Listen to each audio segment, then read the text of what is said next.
Welcome to Athletes to Entrepreneurs, the Alumni Journey. I'm Rob Finkelstein, founder and CEO of Alumni Direct. We've created a platform where people can network and connect through their affinity groups, whether it be their alumni groups from college, whether it be business alumni associations, fraternities, sororities, or athletes. We give them a place to interact. And we've created the show, Athletes to Entrepreneurs, the Alumni Journey, to teach and inspire athletes that there is life after sports. We interview former athletes, collegiate and professional athletes, and kind of hear their story and their journey. And we're really excited today to have Kristoffer Doura on with us. How you doing today? Rob, I'm blessed. Really excited today to be a part of your show, your podcast.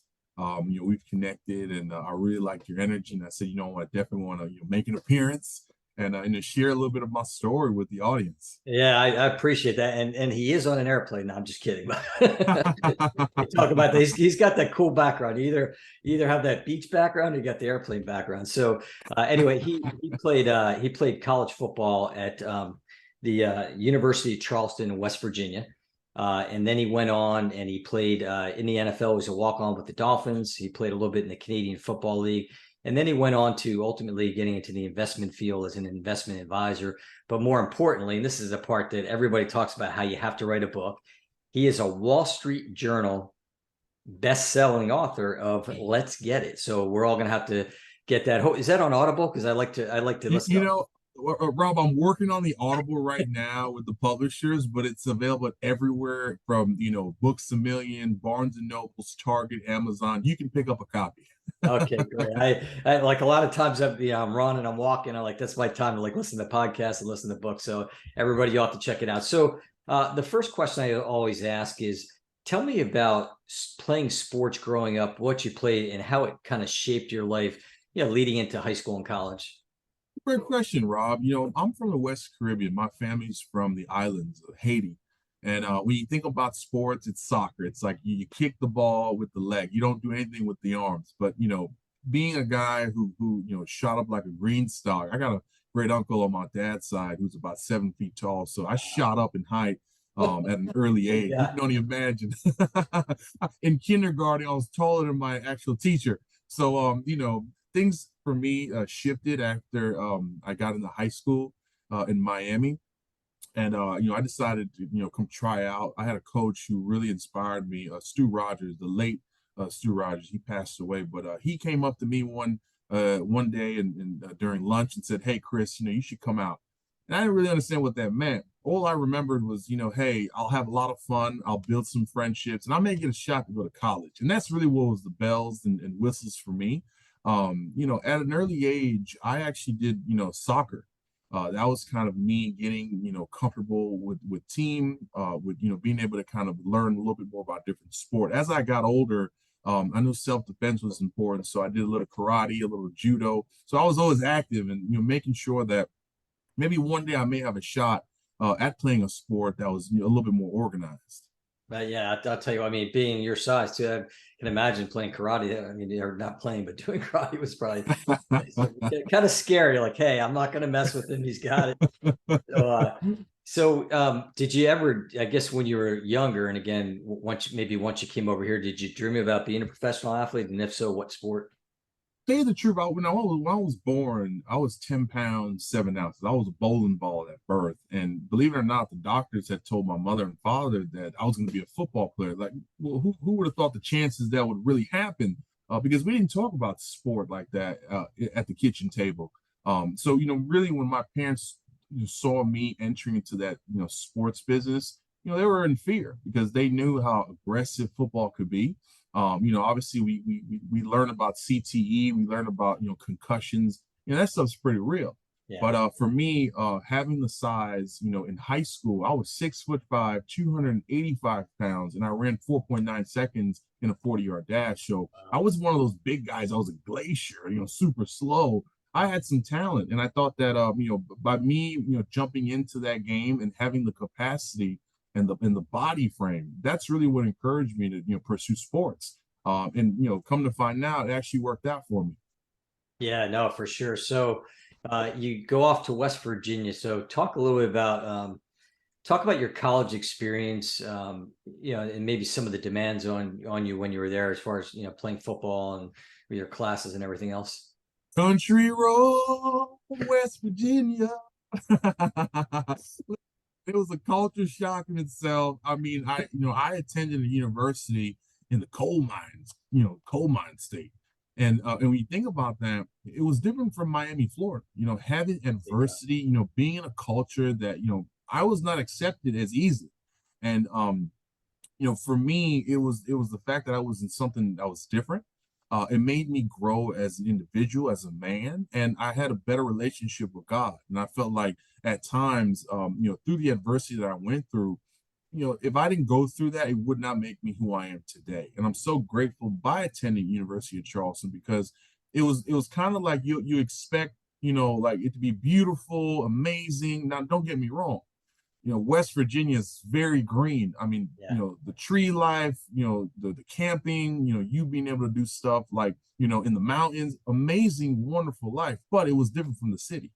So, for me, having to adapt to that, when I was in college, I did 22 credit hours a semester. I finished my bachelor's of science in 3 years, and then I went for my master's, all at the same time while managing class, playing football, and working. So I was so focused, Rob, that I didn't have time to mess around. I literally stayed focused because I knew my end game was going to be one day either, going pro or being the CEO of my own company.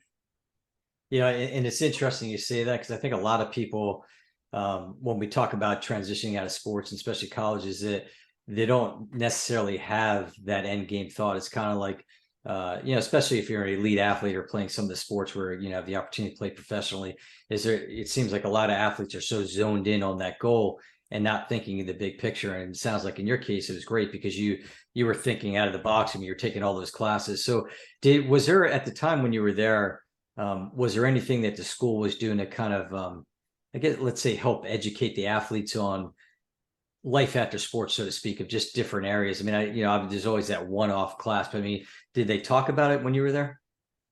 That's a great question. At the collegiate level, when you're playing NCAA, it's an amazing opportunity because you're not playing collegiate football or a collegiate sport. But I do think there's a lack of education when it comes to really thinking about that transition. It's not something that's spoken enough about. And I do feel that, when you are a player, you become an alumni and you go out into the real world, it's your duty to go back to share insight, angles that you and how you approach certain things. Also ways, that helped you actually evolve, because you're right. A lot of athletes are so narrow focused on their sport that sometimes nothing else matters. It's all noise outside of just their sport. And that's not the healthy approach. I've realized through experience that trading places with Dan Aykroyd and Eddie Murphy, for all the youth, younger than me, you may not know that movie. For the ones my age and older, you're pretty familiar with that movie. Good movie. And that was the movie that inspired me at 7 years old to say, I want to get into business one day. I want to get into investments one day. So fast forward, when I'm in college, that's what helped me pick my major, because I knew for a fact I had that background that says, one day I want to be making decisions. Now, come to find out, I had a great opportunity with, playing collegiate football. And because of my size and abilities, I had the opportunity to go pro. But when you think about it, it wasn't a long game for me to say, I'm going to be in the pro, sports business for 10 plus years. Now, come to find out, I got hurt pretty bad, which was pretty trauma. And that's the only reason why I really exited out of the business. But if it wasn't for trauma, I still would have been active today. But I go back to answer your question. I don't think there's enough education to really help student athletes prepare for the transition. Yeah, and I agree. And I mean, that's some of the things I've talked a lot of, just whether it's the former athletes or just even talking to different companies, whether it's in the mental health space, financial literacy, could be athlete transition coaches, and kind of coming up with ideas of how we can approach these athletic departments as to be kind of an extension of them, but to help their athletes out, and not only the current athletes, but reaching back out to the alumni athletes as well. So one of the things that I always talk about too is that, that in alumni engagement, and obviously Alumni Direct, that's kind of what we're trying to do, is get alumni working together and helping each other. When you were at school, was there a movement of alumni athletes coming back? And I'm not just talking about, again, the golf tournaments and things like that. I'm talking more about like what you'd mentioned earlier, is kind of mentoring the current athletes. There wasn't enough of that. You had, players and athletes from every sport that would come watch during your homecoming game, the big game that you're playing against your rival. That's when you see familiar faces because they know that's the biggest game of the year. Or your championship games. Those are the games where you really saw alumni come back and support. If they weren't a part of the organization in regards to either a mentorship setting or work setting, you didn't really see too many alumni. And again, I don't know if it's because of the size of the university, where a lot of people who transition either stay local or they go abroad somewhere. And some of the athletes, we had 97% of our university was students, and then we're talking about maybe roughly about 4.5% were athletes. So there wasn't a lot of us, but we made an impact while we were there. So it could be the ratio of us thinking about, well, the concentrated amount of athletes that are there are really there to play their sport, and then they go abroad or they move forward with their lives. So we didn't have enough of that, and I think that could be something encouraged today moving forward for universities to be able to attract alumni, to be able to attract student athletes who are still current and getting ready for the next stage of their lives, to be able to have a community to be able to rely on for resources. Right. And that's what we're trying to accomplish, is creating that community so that they have somebody to reach out to, they have the mentor, somebody to look for. Let's say they're looking for a job maybe, and there's an alumni that has a business that either owns the business or they run the business, and have an opportunity to hire fellow alumni. So we look for things like that and encourage that alumni engagement when students are there. I mean, the other thing that kind of ties a little bit into that is we talk about networking and connecting, and I've talked to some coaches and some agents, and they say that the best time to network and connect is when the athlete is actually still playing the sport. So it might be as a collegiate athlete, as a professional athlete. So give me your thoughts on that. I think that's, you're hitting the nail on the head there, and that's correct, accurate information, to be able to connect while you're on fire. You got to strike while the iron's hot, as they say, because once you go cold, you kind of you lose face. So I think it's important, while you're at your highest level of performance, while you have everybody's attention, that you get the business card. You learn how to process the business card and send a quick follow-up email, say, hey, good to meet you. Definitely looking forward to learning more about what you do. And then obviously, establishing a relationship. If you plant that seed while you're at your highest level of performance, that's going to be, when you transition, who you can rely on to say, hey, I'm looking for a job. I'm looking for an opportunity. Can you open up some doors? So I think that's also another area where it needs to be taught. They should, offer a class in regards to networking, or they should offer a way to provide, that community and that culture for athletes to not be in fear. Thinking that, hey, even in my sport, I'm amazing, but outside of my sport, I become a hermit crab. And that's really what we don't want athletes to do, is to think that, it's not only when you're at your highest, peak in performance and when you're on the stage where you have the ability to use leverage. And I think if we're able to teach the athlete that earlier in their careers, at their freshman year, a lot of times when you're fresh on campus, you're going into your freshman year, they have an orientation. That should be a time for all the student athletes to have somebody, whether it's an alumni or an actual dedicated officer, to be able to share, hey, how do you connect? How do you start building your network? How do you start creating a profile for yourself so people could acknowledge who you are outside of sport? Even if sport is kind of bringing you to where you want to go, but at the same time, you still are an individual person. Yeah, and that's great advice. And I think we do need to have more of that, and approaching these programs and trying to, like you said, creating this class. And the one thing that, the flip side of what I've heard too, and I'm sure you could attest to this, is, some of the athletes, especially the ones that are really zoned in, are they'll tell you now, like, hey, when I was that age and I was playing, I wasn't thinking about anything else. So somehow I think we need to find ways to get it through to them. I mean, you're definitely one of the exceptions. I mean, for me, I ran cross country and track a little bit into college, and I got hurt, and that was kind of the end of it. So it wasn't, I was already looking at the big picture anyway, but I mean, I could see where some of these athletes kind of get hung up, but hopefully we can find ways to drill in, maybe even at the high school level, of just, hey, this is what you have, working with parents and coaches and mentors along the way, so that when they do eventually get out of it, they're more prepared. And to complement what you mentioned, Rob, is we should even go back to junior high, because Yeah. right when you transition out of junior high, you're not going to a brand new arena of high school. Yeah. You want to have a couple of ideas of how to approach your brand, and that's really where we kind of transition into. Is your brand is really what gets people excited to come support you, come pay you, or even be in a position to where your brand is leveraging opportunities for you to get endorsements. And we'll talk about that as well today. But I think that's an area where the system needs to be adjusted, Yeah. and it needs to be adjusted and tailored more for the professional athlete. Because think about it, with our athletes that do well and perform well, when you win national championships, you have a lot more attention in the community as a school. You have a lot more people who are interested to invest, and then you have a lot more capacity to bring in resources that you have never thought you would get access to if it wasn't for that performance. So I think that athletes need to be treated as business professionals at an earlier stage in their journey, because again, if an athlete is so zeroed in and they don't have the capacity to think about that stuff, they're missing opportunities, not only for themselves and their families. Right.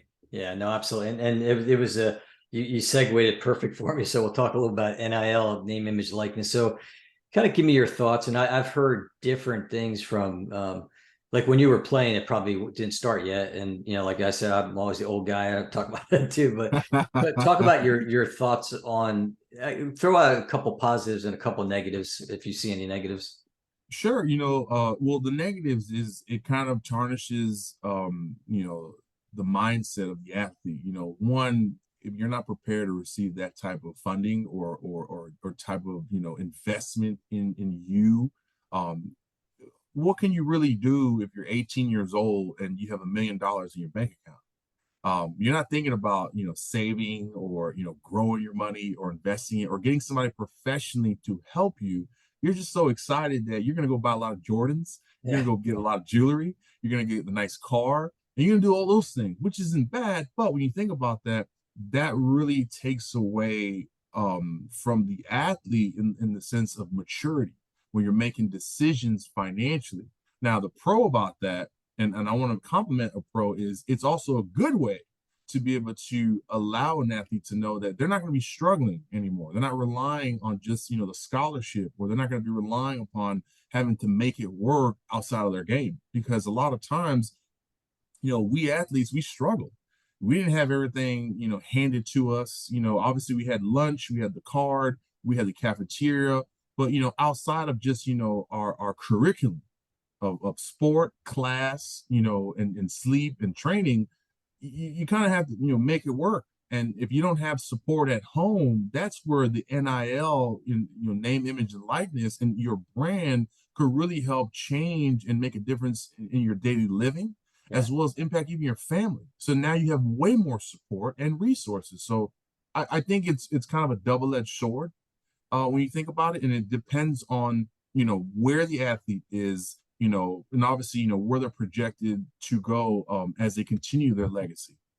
Yeah, and I think, obviously coming from the investment space too, you kind of hit it on the head. Is, I think the negative that I've heard in some of the athletes is just saying that, hey, and this is any young people, but all of a sudden you get a windfall of money, and what do you do? Hey, by the way, you got to pay taxes, you got to invest. There's things that they don't know how to do yet, and it's understandable. So it's, I guess the more education around NIL will be good as well. So let's fast forward now. So you finished playing college football. Talk a little bit about your transition out of playing college football into the professional level. Yeah, it was a great opportunity for me. Being an offensive lineman, I was 6'7", 85-inch wingspan, and I ran pretty quick. So, walking onto the Dolphins during Tony Sperano's time, the late Tony Sperano, because he unfortunately isn't with us anymore, but it was an amazing experience. I had the opportunity to get in the door because of my size and athleticism, of course, but at the same time, being able to say I had the confidence to walk through that door. It was an amazing cast of not only players, in the locker room or on the field, but it really humbled me to know that with perseverance and with the work ethic that I was able to build, even at a Division II level, I was able to transition that to become a professional. Now, I spent a short time with the Dolphins, and then transitioned to Canadian Football League and played for the Montreal Alouettes under Mark Trestman. It was an amazing, amazing opportunity. One of my favorite coaches of all time. But that was a different game. A longer field, a wider field, an additional person on the field. It's not like in the U.S. when it's 11-11. It's actually 12-on-12. So when you think about that, there's an extra Jack Mike linebacker slash, corner, playing on the field in Canada. So it's like when you really transition and you're playing that game, there's no difference. We're all pros, we're all good, but just the speed of the game was a little different in that aspect, because I guess it's international football, as they say. But for me, I built a career under 3 years, and after I transitioned out of Canada, I landed with Pittsburgh, and that was kind of where everything changed for me. I faced some pretty bad injury, and the injury actually took me out of the business. Dehydration is real, and I really encourage student athletes or even professionals to really take this not lightly, because it ended my life. And for me, unfortunately, my heart flatlined when they found out after I dehydrated, I had a blood clot, and that was where we had to make a decision, because they were going to amputate and cut my leg off. And by the grace of God, I'm a man of God, and I prayed, and I knew for a fact that after my prayer, I was going to take my shot. We went in and right after prayer into the operating room, and they performed that operation to remove my blood clot, because there wasn't enough flow pumping from my leg to my heart blood. And that's when they realized that they had to perform, the fasciotomy, which is basically them removing the clot. In that entire process, my heart flatlined, Rob. Wow. And I still get a tingle in my spine, man. Knowing that I lived through that, and I got a second chance at life. And it's important for me today to be able to share that testimony and know that I never gave up. I knew for a fact that, as I went through that outer body experience, it was two options for me. It was, Chris, we're ready to receive you. And if not, there's so much you haven't completed it on your journey. And for me, football was an opportunity, it was a platform. My family values is my anchor. And that's really where I realized that if I'm going to get another chance at life, it's because of my family values. And luckily for me, the next morning, I was shocked by a defibrillator. Basically, they restarted my heart, and I woke up and I broke down, man. I saw my family; they were there, and at that moment, I knew that I was hanging up the cleats and never turning back to football again. Yeah, no, I mean, that's powerful. I'm glad you shared that. Thank you. I mean, everybody obviously, like today, everybody thinks about the situation with the Damar Hamlin, yeah, for the Damar Hamlin. Bills.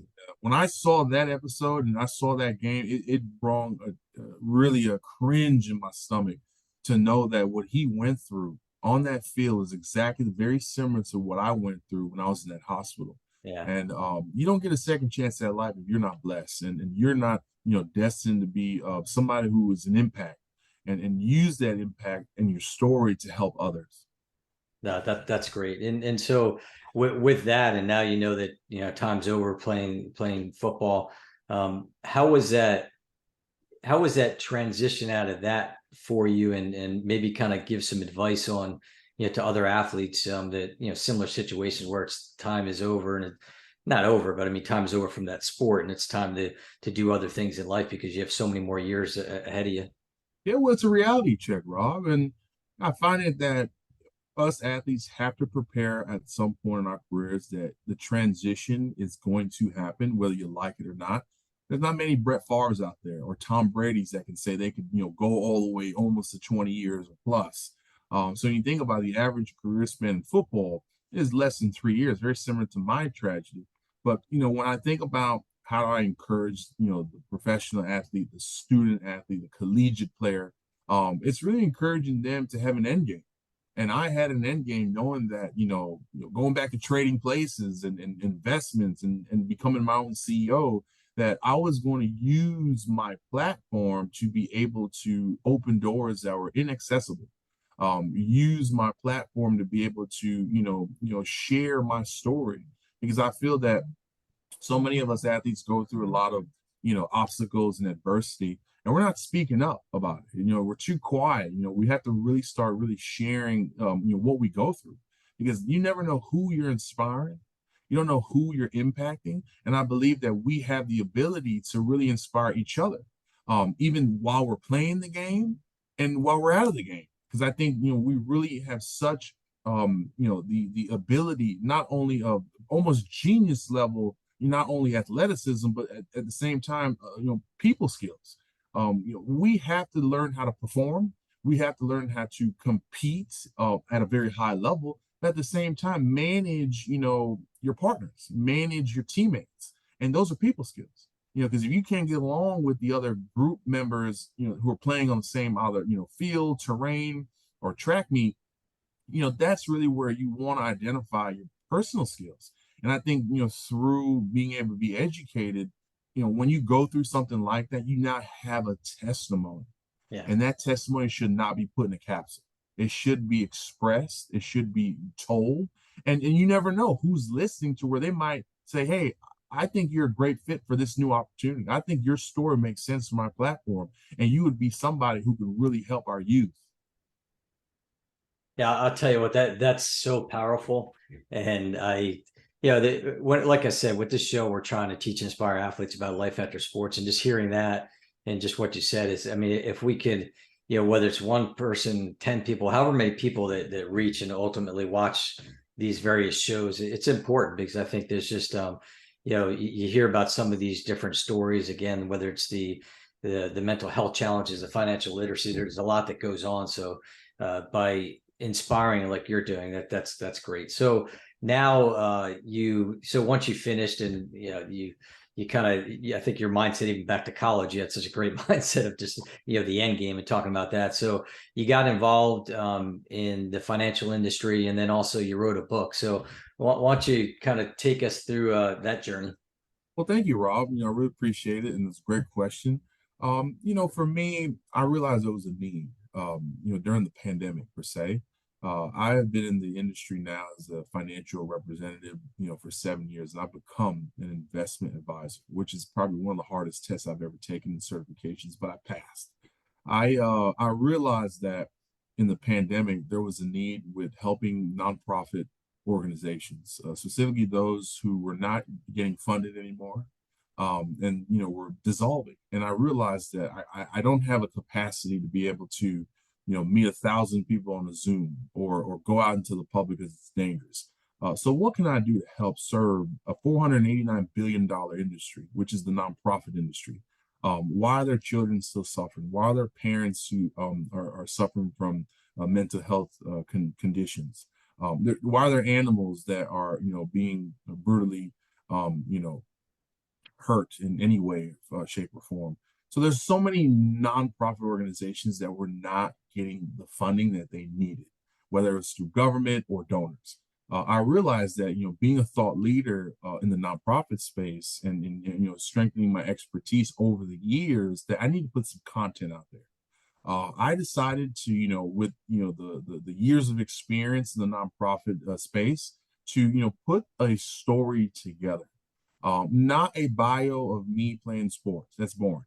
More of a story of my journey, those experiences from very beginning at childbirth all the way through my 35th year as an adult, and really now interweave in my story what happened along my journey, but experiences that I now can provide strategies for leadership development, team building, and also strategies for donors, so they can implement their contributions perpetually, meaning when they make a gift, it's going to last and allow the organization to not dissolve.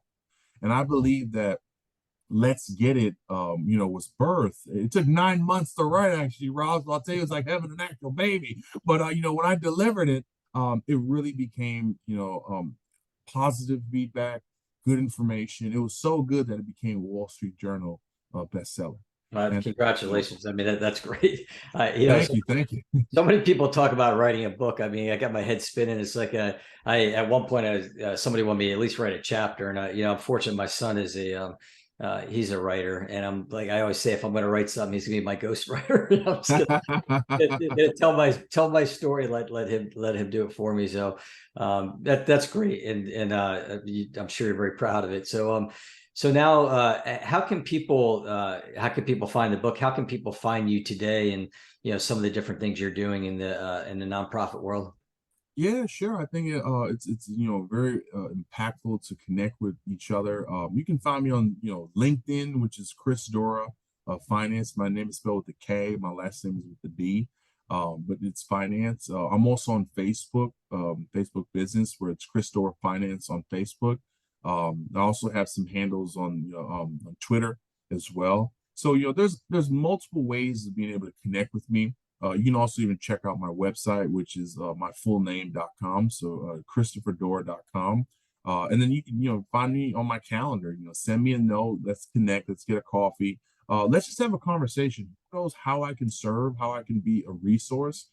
Sometimes people want to connect with me for mentorship. Maybe student athletes want somebody to give them an approach to how to tackle or go after their next opportunity. Or people just they identified that I can help them maybe in the financial world, and they have questions about their estate planning.